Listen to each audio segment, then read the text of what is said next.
So, welcome to the great debate. Today we've got Noel and Zach. Please do not look at them based on their political bent on either side here. They could go one way or the other. I will be the referee. If I find that one of them has in fact violated, gone too far, won't shut up, they will hear, that will stop them and we'll move on. If, however, one of them actually does something remarkable, Zach does it 3, 4, 5 times every hour, they could entirely possibly hear the Ric Flair, absolutely possible, could hear the nature boy Ric Flair, woo, come out of my mouth. If that happens, we'll score a point. All right, here we go. Coin flip. We're not going to mess this up like the NFL seems to. It's a quarter. Noel will get the first chance if it's heads. Zach will get it if it's not heads or tails. Here it goes. Is this KSM certified? I'm not sure. No. Okay, it's not. It's heads. Noel, we're coming to you. Okay. The first question is, the great debate. Is the sky falling? Is the sky falling? Well, forecasting is a very important business, so I think I will strip for action. Oh, whoa, okay, whoa. Okay. Whoa, whoa. I've been forecasting recession for next year for 5 straight years, and this year I'm going to be right. So that's my opening argument, and the reason I say it is anybody can forecast a little bit more of the same thing for next year. My job and Zach's job is to make sure that you understand it could be different. And right now, next year could be quite different. Nice. Zach, right. Is the sky falling? No, You want me to take your jacket, buddy? No, I'm good. Okay. I'm a little cold up here. No, the sky is not falling. We're in simply a change of venue from last year. We're coming off of an incredibly hot freight market. The volumes that we've seen over the last year have been similar to the ones last year. Capacity is being added to the market as carriers are getting more revenue. The economy itself is still very rolling. Oil production's way up. That's always good for the economy. Everything else, employment levels are way high. We're doing just fine. Trucking rates have gone down to the levels they were 2 years ago. It's not a catastrophe. Well, given that we're here on ESPN 8, the Ocho, if in fact you're following along on your app or on the Ocho, there is going to be scoring by round. So feel free to participate in that, and then at the end here we'll go ahead and add up the score. So I want to get out of the way here and let you guys talk to one another, but I'm going to ask Noel now. So the sky is falling. Is there a particular part of the economy that is impacting the freight environment that gives you the greatest amount of willies? Yeah, well, if you look at history, late in recoveries, and we are very late. This recovery is almost as old as I am, for crying out loud. Late in recoveries, the economy, early in recoveries, it likes freight, and late in recoveries, it likes services. I just flew in an airplane. It loves that kind of thing. It's time to go to Cancun rather than to buy a new car. And so what it says is, even if the economy stays strong, like that fool over there says it might, it will stay strong in a way that won't help us as much as it has over the last 10 years. So I'm concerned in the short term that the freight economy itself is going to weaken, even though services and other things stay strong. And so I'm concerned about the second half of 19 for that reason. And if you look at the statistics in the first quarter, the real side of the economy, the part that makes goods was not very strong. It was 1%. And so there's a little bit of a hint now that this economy is going to turn from a favorable one to us to a less favorable one, unless you're in the medical business or the travel business. Oh, you just got that last part in there. Well done, Noel. All right, do I have to call you Mr. Fool from now on, or can I just go with Fool? So, Fool, rebuttal, comment about parts of the economy that you're afraid scared of? No, I'm not very scared about anything in the economy. So, with employment levels being high, retail sales still being relatively strong, and again, I'm not going to pretend to know the 400 years of history that Noel's been around for. Woo! Okay. Well, there goes working with Noel in the future. Thank you, Zach. Well done. So, Going back in time is good to an extent for projecting the future, but you don't want to go back too far. If you look back 5 years, it's almost completely irrelevant in trying to predict what's going to happen over the next few months. Yes, there's seasonal patterns and various things that still reoccur every single year, but right now we're seeing a lot of change in dynamics of the market. We're seeing changes in dynamics of the economy with the tariff concerns and everybody pulling all this freight into the West Coast ports and Savannah blowing up. You've got a shift of how the market is operating. It's not necessarily a bad thing, it's just different, and carriers are adapting to it. There's always this big surging and recession. Things go forward, go back. It's not so much the fact that things are going to cool off, it's how far they're going to cool off. And so far, looking at the data, nothing has been a big warning sign. To your own point, there's been a little bit of a signal that things are starting to cool off a little bit. It's not this big dramatic change of, the GDP is not going to go negative in the next couple of quarters, more than likely. So I think things are going just fine. Noel, anything back? Well, I'm in agreement. I think the rest of this year is going to be for the U.S. economy, the risks, and that's the important thing to remember. Like I said, it's easy to say the economy is going to keep doing what it's been doing. The question is it going to be unexpected in some way? Because you all know how to manage like you did yesterday. And in the short term, I agree with Zach, it could be better than we thought. GDP in the first quarter was better than most people thought. And so 2019, I think, is going to be a fairly good year, particularly for the contract side of trucking, because rates are still high. They're no longer going this way, they're going a little bit that way. But in terms of profitability, it should be a pretty good year. I'm more concerned about next year. So for the 6th consecutive year, Noel is going to predict a recession for next year, Zach. What's your crystal ball telling you it looks like?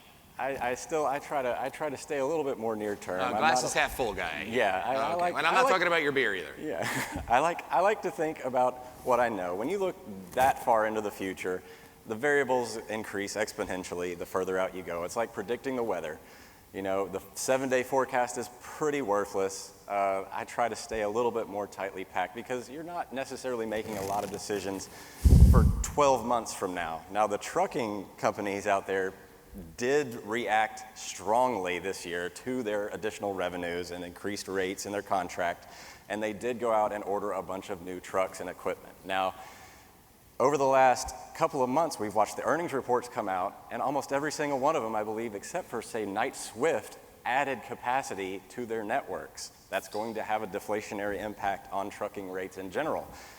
This will also run its cycle, and they run a lot slower than most people want them to. We're used to getting our information so fast, things changing so rapidly. Everybody thinks, now's the time, and then we knee-jerk into whatever we're doing. We're thinking about what we need to do. We're going to make all this money forever. Things are always going to stay the same. And then about 6 months later, the dynamic has shifted a little bit. I think we are moving slowly into a cooler period. Where the bottom is, I'm not real sure, but I don't think it's going to trench out like a lot of people would want me to say. Or I don't think it's going to shoot way up like it did in 2017. 2018 was really, it was left over from 2017 activity, not necessarily 2018 being the big All right, we got a filibuster. I'm throwing the flag right there. I'm sorry. I'm coming back over on this side. Anybody's keeping score right there? That's minus a point right there. Noel, so what is a trapdoor, or what is that canary in the mine shaft moment that's going to tell you that we are actually going to be potentially working towards it? Is it going to be a tweet? Is it going to be a tariff? Is it going to be something else that starts with a T, that a tax that could potentially turn the tide? Yeah, I've got 3 canaries in the mine shaft. One of them is Italy. Italy could go bankrupt tomorrow and lose its trust with the European Bank, and that would cause a banking crisis in Europe, and we would go down, not as bad as them, but somewhat there. China is the really big canary in the coal mine. they lie about their statistics, but clearly they're on this kind of a path, and if they go into recession, they are the number one economy in the world. We do too. And the final one is I'm looking at freight. It's cooled off this year. If it continues to cool off, then that says we're very late in the recovery. Got it. Thank you. Zach, canaries in the mine shaft for you, or those trapdoors out there that could cause us to go the opposite direction? I actually agree with Noel on this in terms of the geopolitical situation, and the tariff impact has a huge impact into the freight economy this year. But I think that the market has cooled differently than probably most would say. The length of hauls have shortened. A lot of the freight that's moving today is actually moving at a shorter distances. There are a lot of warehouse repositioning based on all of the intra-state, intra-region warehouse repositioning as it comes out of the port. And I think that cooling itself, it won't necessarily lead to any collapsing economic situations, but that would be one thing that I would watch more closely is the freight movements in the market are changing. It's not necessarily meaning that things are getting that much worse, but they're actually not that much better either. So that level set year-over-year volume thing is a little bit of a misnomer.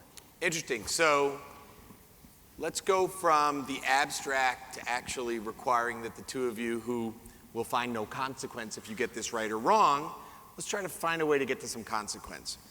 You're managing a profitable truckload carrier.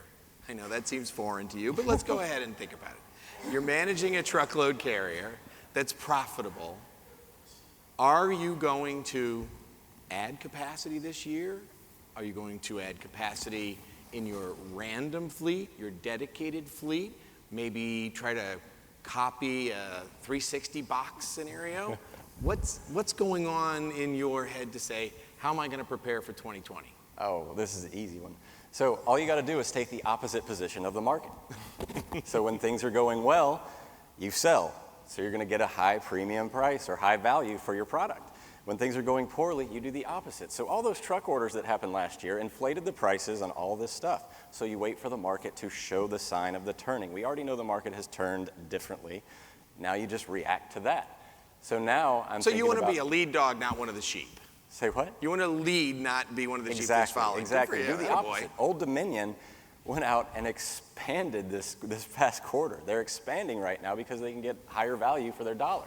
So they're ready for the next big surge. So when everybody's going to sell off their trucks or cancel their orders, they're going to be ready to move. Nice. Noel, we're putting you in the corner office. We're giving you the pocketbook to either expand, contract, stay the same. What are you doing for 2020? I think I'm saying the same thing Zach said, and this is what I tell all my customers. This is the time to be putting cash in the bank, not spending it. And if anything, I would be shrinking capacity right now. And then very importantly, when the poop hits the fan and there's a recession, that's when I'm making my truck orders and expanding. And if we look at history, and history has some lessons to teach us, you'll find that the fleets make their big moves coming out of recession when everybody else is still in the bunker. So I say, at the peak, be conservative. At the bottom, be optimistic. Speaking of poop, Zach. George is getting hostile. Sorry. Savage. And when he lays it out there for you, what are you going to do? And I'm like, you're describing a great path to be the lead dog, not one of the followers along there. So how are you going to hedge your bets to make that work? Oh, in terms of next year. So in terms of 2020. 2020, okay. So this year, I am waiting for any values that I see. There's going to be a mass panic somewhere that somebody's going to say, I need to get rid of all these trucks. Somewhere, somebody's going to dump a bunch of rates. We also just know about freight futures that are coming out here, or that are already out and ready to go. So you can actually do a little activity in the financial markets to take the opposite position of what is happening today, because everybody has recency bias.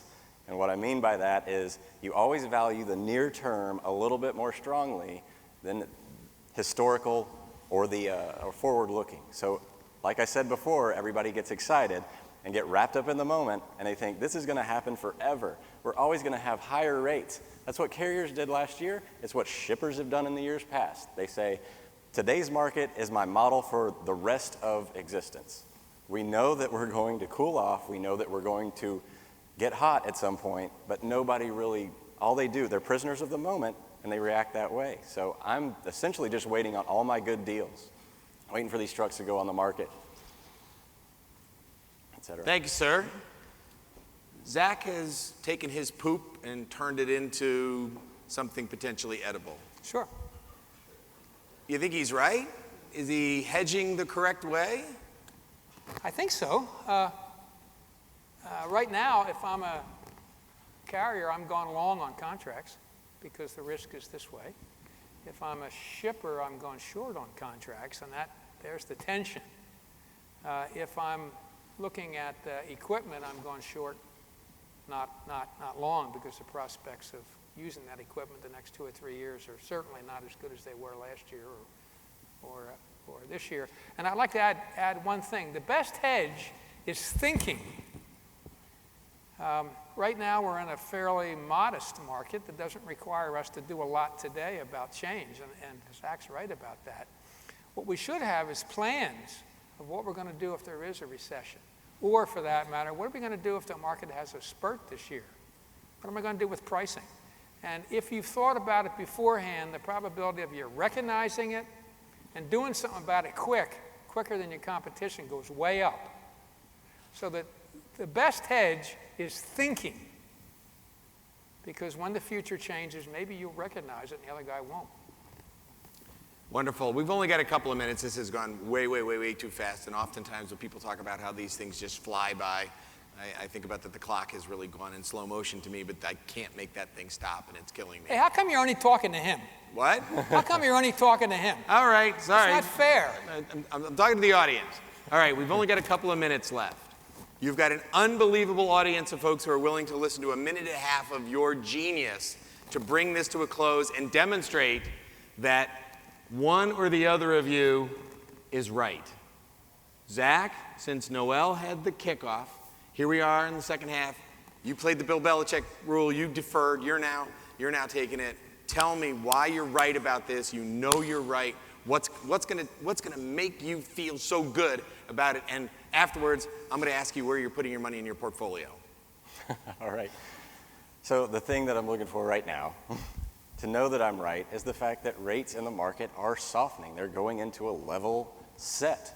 The economy is still moving with mixed signals. There's nothing there that's telling us that things are going to go into a recession. It is moderate. It is not a polarizing idea. I don't know why all the time we have to go into this. This is the best or the worst situation. We're simply coming back into a more normal situation. We don't have 2018 every year.